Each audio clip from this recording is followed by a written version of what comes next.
Yes, hali gani mwanafamilia wa Mapro Sports, karibu sana katika segment ya kimichezo ambapo tunapata nafasi ya kuzichambua na kudadavua zile habari za kimichezo ambazo zimejiri nasi tumekuwa tukikuwekea hapa.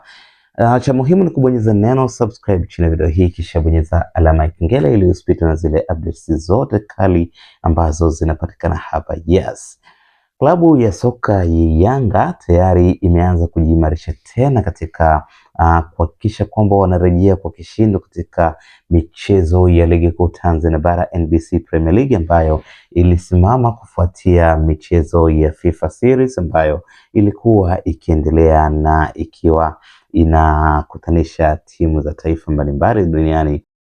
Sasa baada ya kumalizika kwa michezo hiyo, na klabu mbalimbali zimeanza kurudisha wachezaji wake huku wakiwa wanafanya mazoezi mbalimbali kwa ajili ya kujiandaa na michezo hiyo ambayo itakuwa ikiendelea. Sasa ikumbukwe Young Africans walikuwa wamepoteza ama tuseme kuna wachezaji kadhaa ambao walikuwa nje kutokana na sababu mbalimbali, wengine wakiwa ni majeruhi, lakini pia wengine wakiwa wanatumikia adhabu zao. Mmoja kati ya wachezaji hao ni pamoja na Ibra Baka ambaye alikuwa akitumikia adhabu yake ambayo alikuwa anaendelea kuitumikia. Sasa tayari Ibrahim Baka amerejea katika kikosi cha Yanga na ameanza mazoezi na wenzake ili kujiunga rasmi sasa na kikosi hiko cha Yanga kwa ajili ya kukitumikia ili kutetea ubingwa wa ligi kuu Tanzania bara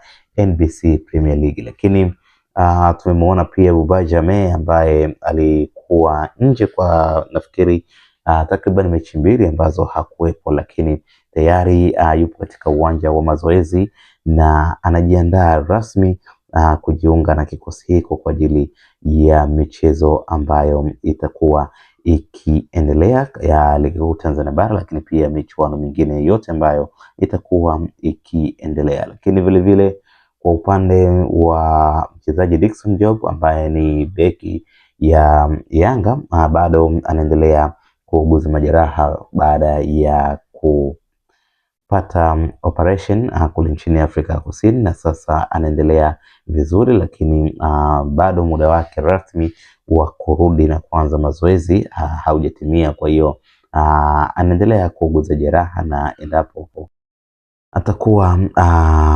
amepona, nafikiri atarejea rasmi baada ya ripoti ya daktari. So tayari Young Africans wako imara kweli kweli kuhakikisha kwamba wanaendelea vizuri kujipanga kwa ajili ya michezo inayofuatia. Kumbukwe kabla ya FIFA Series Young Africans takriban michezo miwili waliweza kutoa sare na kumpa mwanya Simba Sports Club kuendelea kumsogelea katika mbio hizo za ubingwa.